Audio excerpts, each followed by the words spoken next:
Morning to you, ladies and gentlemen, and fellow advocates of believers and practitioners in sustainable development and corporate and personal social responsibility. When I got word I was to speak before you, and I was handed the documents of the organizers and prime movers of this conference, I took a look at the topic assigned to me, and I said to myself that we can talk for months and even years about this topic and be overwhelmed by the insights we can derive from this conference.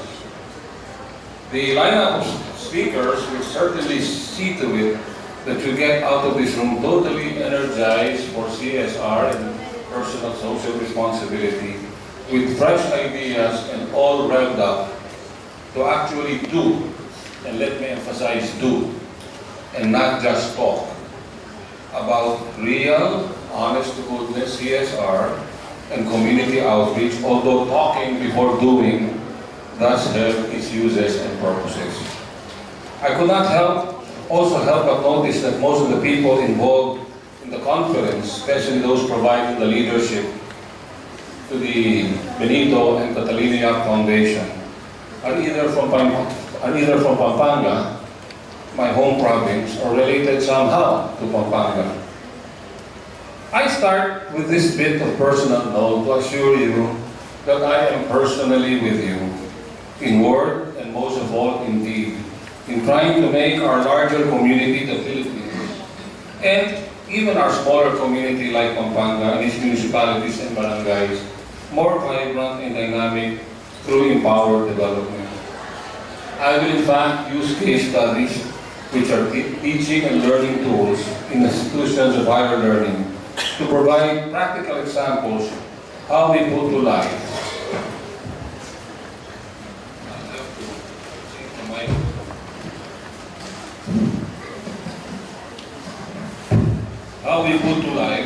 this is better, the other one, how we put to life the philosophy and framework of CSR and personal social responsibility that we teach in our colleges and universities.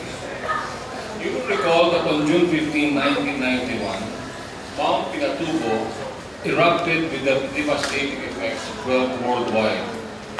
It was the second largest terrestrial eruption of the 20th century. Pinatubo is some 87 kilometers northwest of Manila. I remember that day most vividly. Since 3 days earlier, on June 12, Independence Day, we buried my 87-year-old father, Felipe, a proud product of the town of Cora, the Pampanga town nearest to Pinatubo. A few hours after we laid him to rest at the Holy Cross Memorial Park in Nuevaliches, Quezon City, and right after the Independence Day parade at the Quirino Grandstand, the skies darkened, rain fell, and ash cascaded from the sky. This scene would be repeated elsewhere in Central Luzon in Metro Manila, as testimony to the fact that close to 6 million people were in close proximity to the volcano.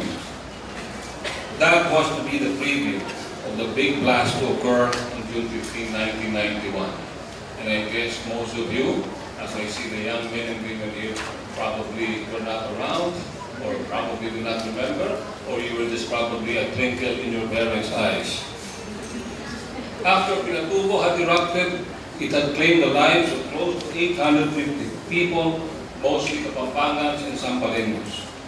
What aggravated the situation was Typhoon Didi, internationally known as Yunya, which, as some experts say, brought with it the lethal mix of ash and rain, not to mention the rampaging lahar and hot lava. The day after the eruption, I joined my wife, Margie, then appointment secretary of President Corazon Aquino, to survey the situation on the instructions of the President to see what the national government, especially the Philippine Charity Sweepstakes Office, of which Margie was then a member of the board, could do in terms of immediate relief, even as other agencies attempted to rescue work. After everything had been said and done, And after the loss of close to 1,000 lives, I, by the way, helplessly watched one elderly man die right before my eyes in the interior parts of Zambales as he succumbed to a heart attack triggered by asthma. Total destruction of 10.6 billion in 1991 and 1.2 billion in 1992. Remember that lahar kept on flowing, caused by the continuous flow of lahar. 8,000 homes completely destroyed, including our ancestral home, which was the first one of the first casualties because it was beside the river, and 73,000 houses damaged. And as the tragedy continued to unfold, a group of Poraqueños decided to unite their individual and personal social responsibility efforts under one umbrella aptly called the Tindig Pora Development Foundation. Having seen with my own eyes the tragedy that befell Pampanga, Tarlac, and Zambales, probably parts of Metro Manila, Bulacan, a number of us Poraqueños met at the office of the late Rafael Boy Dizon in the Ortigas area to organize, and at that time, just to do something about the situation in Pora. Present in the meeting were other Papanans like Silvio Munoz Montones, Tomas Dizon, Benzo Dizon, Sherbo Dizon, and several other Poraqueños. It was during that meeting that we decided to put up Tindig. Later, Brother Roy Dizon of De La Salle, Sister Luz Manuel of Assumption, Benzo Dizon, Francisco Dizon of Dizon Farms operating in faraway Davao, Raul de Mesa, among others, joined us when we were incorporating Tindig. Within months after the eruption, Tindig was incorporated, and shortly thereafter, we were able to establish the Phil-American Friendship Village Pora Resettlement Site. With the help of the Philippine-American Foundation, which raised funds through the fashion show of Josie Cruz Natori. Earlier, we obtained over 50 hectares donated by Colonel Siriaco Reyes. I networked with the Department of Agrarian Reform, which I used to head, to help Colonel Reyes secure a conversion permit for his other lands adjacent to the donated resettlement site. Other projects were launched and successfully completed.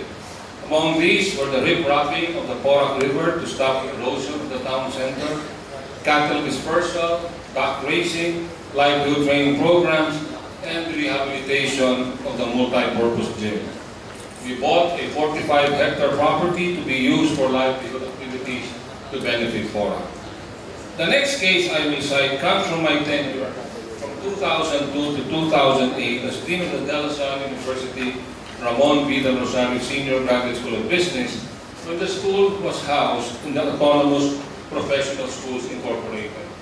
But before I do that, before I continue, let me emphasize no discourse on the state or the role of CSR in management and education is complete without discussing what is very close to my heart, the UN Principles for Responsible Management Education, or the PRME. People call it PRIME for short.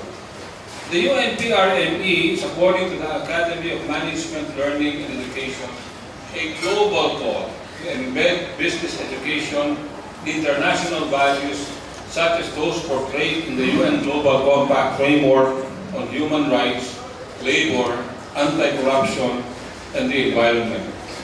It is an urgent call to modify business education in the light of changing ideas about corporate citizenship, CSR, and sustainability.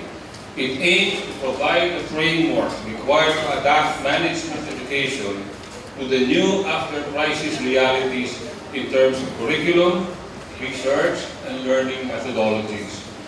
The primary purpose of PRIME is to inspire and promote responsible management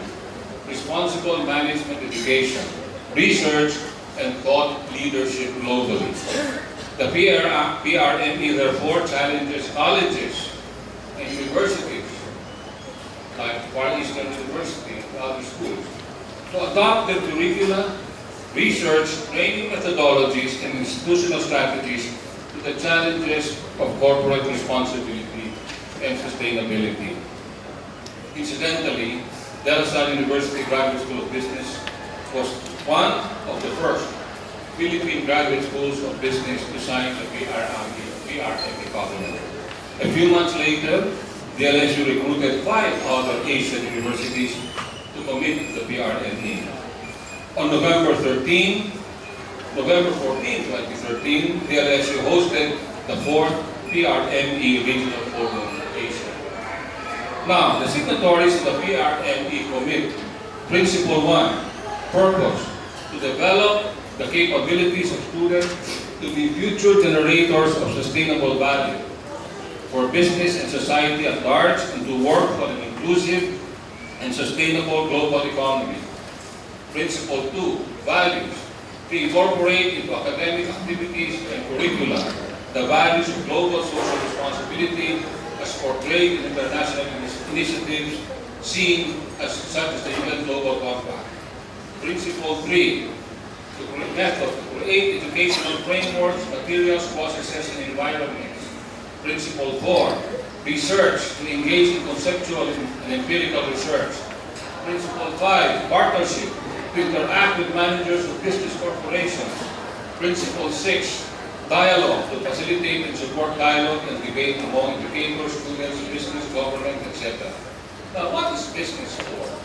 What is the role of management education? These principles could help us answer 3 basic questions we ask ourselves when faced with difficult issues related to business and management education in the respective roles in society. What is business for? What is management education for? Who are the stakeholders of management education? As I have mentioned in other forums and before my students over the years, in CSR, human rights and sustainable development, sustainable business and CSR and ethics, I offer my own answers to these basic questions using as a framework the statement on sustainability of Olaf Bjorkman, UN Assistant Secretary General and Director of the Bureau for Development Policy at the UN Development Program.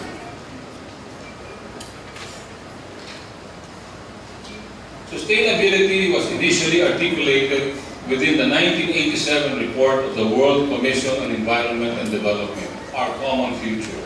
Under present conditions, however, sustainability is not solely an environment concept, although the promotion, protection, and defense of the ecosystem is a key element of sustainability. Corbin says, sustainable development is as much about health, education, and jobs as it is about ecosystems. It is about ever-widening inclusion and movement away from decisions that erode democratic space and do not address social inequality, intolerance, and violence. Sustainable development is about change that transforms impoverished peoples, communities, and countries into informed, educated, healthy, and productive societies. It is about wealth creation that generates equality and opportunity. It is about consumption and production patterns that respect planetary boundaries. It is about increasing tolerance and respect for human rights. It might be instructive this time to combine both a Lassallean dimension in the views of Reverend Peter Hans Kolbenbach, Society of Jesus, whom I quote. We see business education and education in general as never value neutral. Whether we like it or not, schools do more than merely train technical professionals. Business schools in particular communicate a set of values regarding economic rationality and human dignity that become part of the foundation of the managerial mindset, and we communicate these either by consciously teaching or by not teaching it. That is, we define a thing by saying what it is or what it is not. We teach social responsibility by what we say about it, and also by what we fail to say about it. Unless we intentionally attempt to close the gap between the experience of the business students and the poor, there will always be a vacuum in the way we teach our students to be socially responsible. We cannot hope to have students with the heart of the poor if in the course of their formation we have not let the reality of this world, especially the plight and the struggles as well as the hopes of the marginalized to their lives. So they learn to feel it, think about it critically, respond to its suffering, and engage constructively in using what they learn in class. They should learn to perceive things, judge, choose, and act for the rights of others, especially the disadvantaged and the oppressed. Poverty eradication, one of the main objectives of the international community and low productivity, should be the priority concerns of management education. In 2008, the Central and Eastern Education Management Association, or CMAN, conducted a survey that had 154 individuals from 33 countries responding to described commitments by faculty and administrators to the issue of poverty alleviation in management education. Major findings from the CMAN survey were, number one, the issue of global poverty was a legitimate topic for management education. Number two, courses on CSR and business ethics were said to be the most logical, quote-unquote, homes for this discussion. But yet, ironically, innovations in teaching about global poverty were occurring in business courses outside of the ethics and corporate social responsibility course. A paper in the Journal of Business Ethics, July 2007, investigated how deans and directors of the top 50 global MBA programs, as rated by the Financial Times in its 2000 global MBA rankings, responded to questions about the inclusion and coverage of ethics, CSR, and sustainability in respective institutions.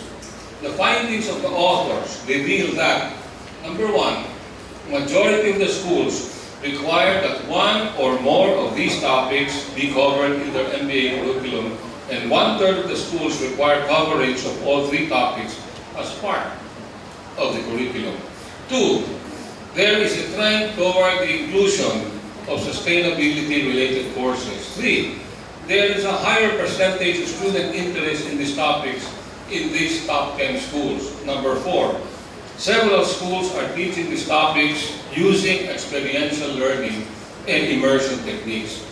The researchers also noted a 5-fold increase in the number of standalone ethics courses since a 1988 investigation on ethics.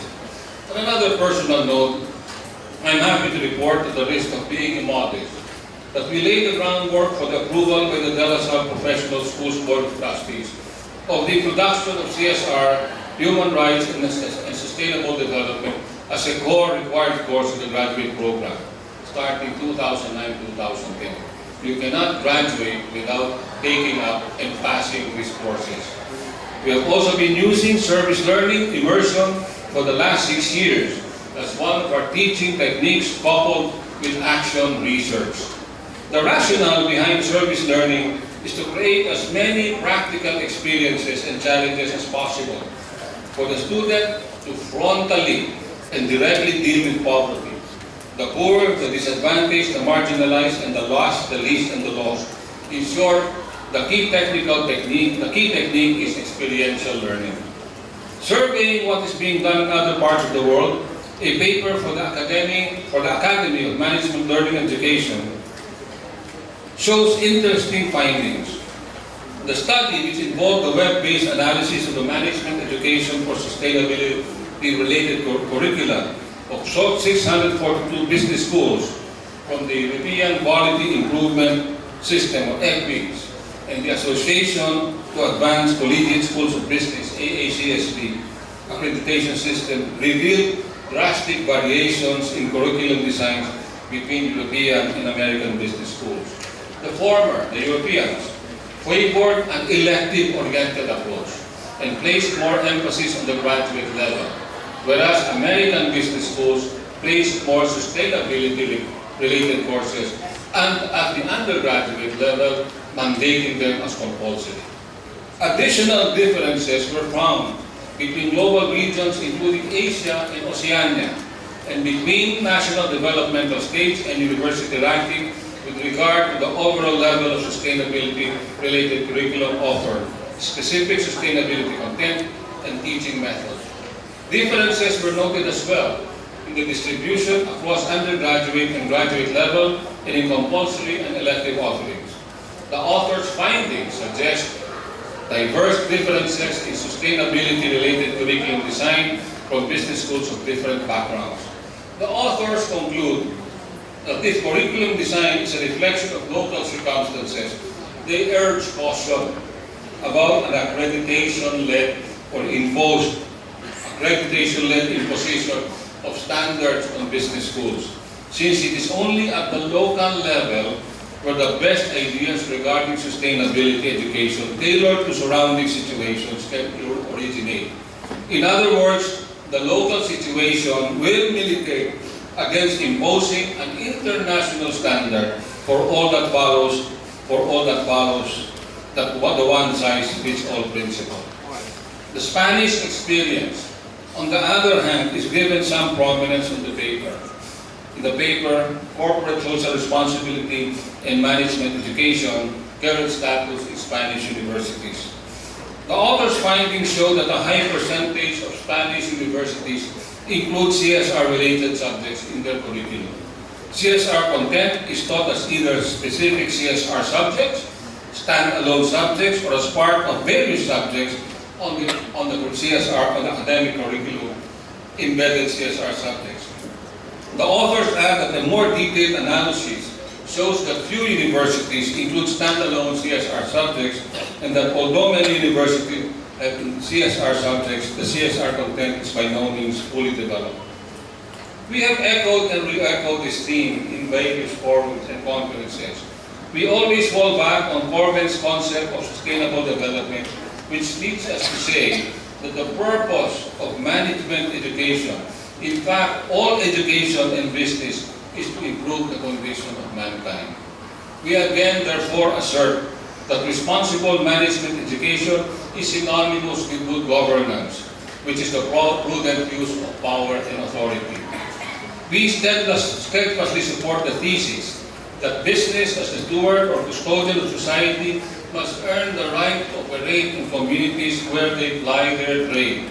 In exchange for that right to operate, businesses are accountable to their employees, suppliers, shareholders, and society in general to remain viable.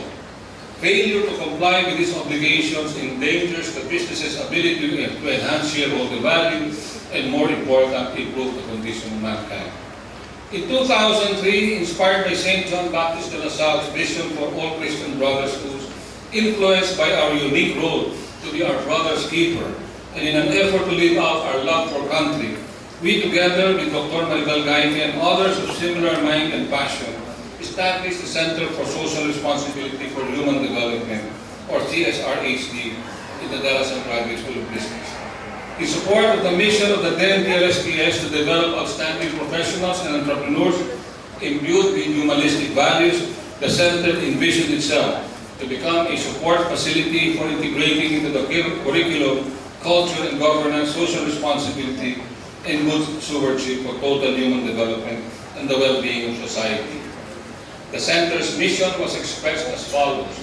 The Center aims to develop among GSP students and its other stakeholders a shift of mindset from self-interest to the common good, and from a solely strategic to a mutually transformative human development approach to sustainable business. There are more I can say about the CSRHD, but let me skip that a bit and talk about what we consider a fitting climax. As a fitting climax to our work, prior to the reintegration of the DLSU-GSP into the DLSU Manila, and the Center melting into the background, the Center was named by the PAASCO accreditors in its official report submitted on March 11, 2006 to then DLSU President Brother Admin Luisco as one of GSP's best features and assets. The aim of the Center was to help develop competent persons who could help solve the complex problems of society, but would at the same time have the character to put the interests of society way ahead of their own personal objectives. In short, we want our students to develop excellence for the right reasons, for the right purpose. We aim to develop professionals who care for and about people. who do not look at people as mere resources.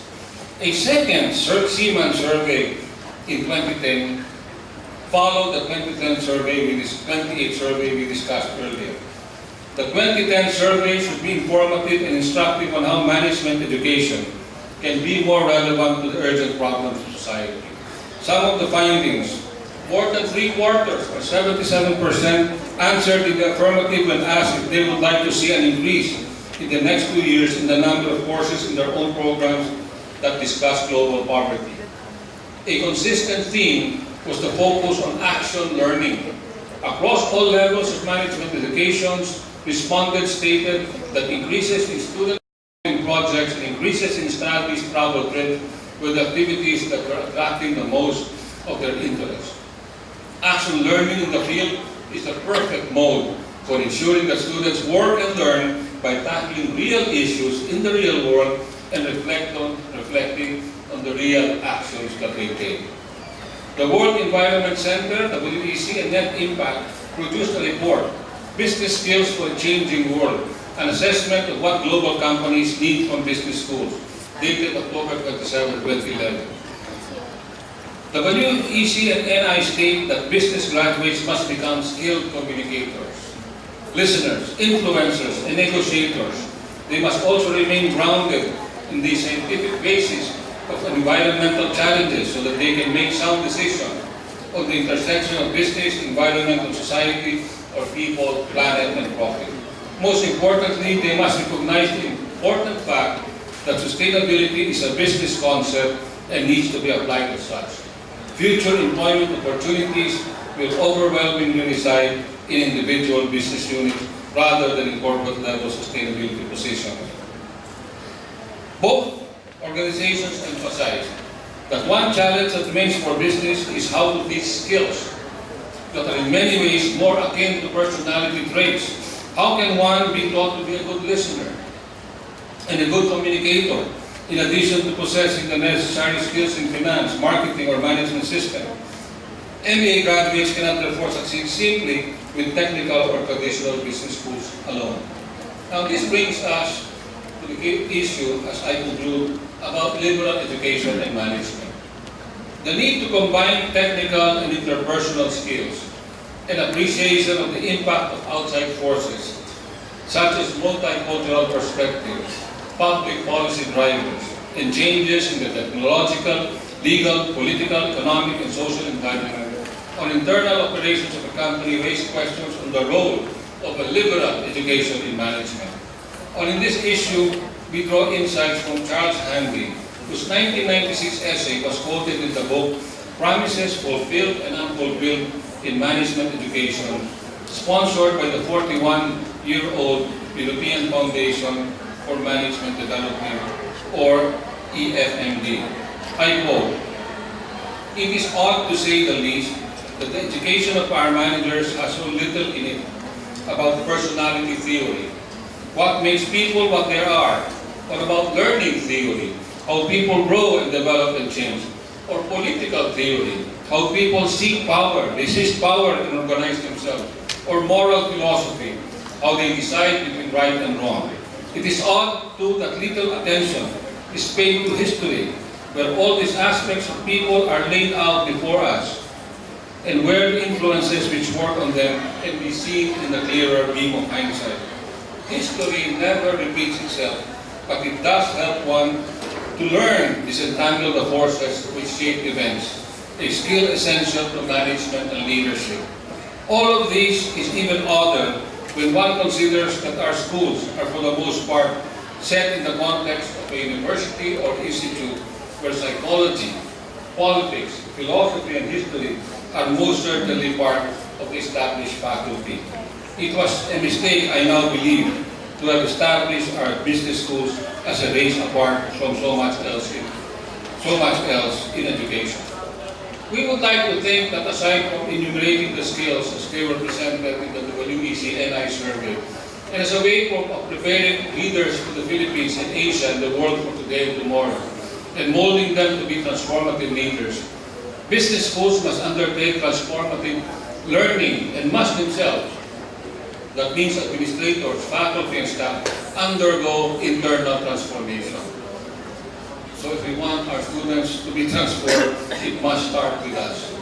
Business schools have been blamed for the global financial crisis with scandals like Enron and WorldCom, primarily because those who run businesses have lost sight of the higher purpose of business, which is total human development, a principle which finds a home in Catholic social teaching. Some of the additional recommendations we make are: to be a university requires a total dedication to the trifocal functions of teaching, to do the type of research that will find its way into the classrooms, and not just to embellish the libraries and one's biodata for purposes of promotion. Research should be able to help solve the complex problems of society in a holistic way and provide service to society considering the latter's own socio-cultural moorings. Action learning and action research are perfect ways to fulfill these responsibilities. The only way to learn from the poor is to deal with them face to face. 2. Remove the boundaries between academia and the business sector for more extensive dialogue, better access to information, and continuing exchange of research findings. 3. Creation of more innovative courses in the areas of CSR, which should include topics related to PRMA. Let me conclude. Education and education for sustainability should have as its objective the full development of the human person, the promotion of human dignity, and the strengthening of respect for human rights and fundamental freedoms. It should enable everyone to participate effectively in the human family and advance understanding, friendship, and cooperation among all people, ethnic groups, and faith systems. Education should also transmit knowledge, higher order cognitive skills, and interpersonal sensibilities required to help men and women to become fully themselves and interact with others. The dignity of the human person, the person's integral development, and the common good are universal, fundamental, and human principles that are essential to the functioning of a just society and to improving the condition of mankind. It is only when we design our initiatives to promote the dignity of the human person and consciously work for the common good can we say that we are engaged in sustainable human development. In this era of corporate excesses, unethical behavior, abuse of human rights, lack of transparent behavior, and disdain, and sometimes even sabotage of good governance, management education, which should produce future leaders of society, are in a pivotal position to equip their graduates with a deep appreciation and understanding of core beliefs and values that provide viable alternatives to excessive individualism and crass materialism. Management education is mandated to ensure that transformative education takes place among its graduates by developing in these graduates the moral attributes and the technical competence required to improve mankind's condition. At the end of the day, all schools, business schools, especially Catholic business schools, because of their fidelity to gospel values, are called upon to help produce professionals who are both technicians who care for and about people. Thank you.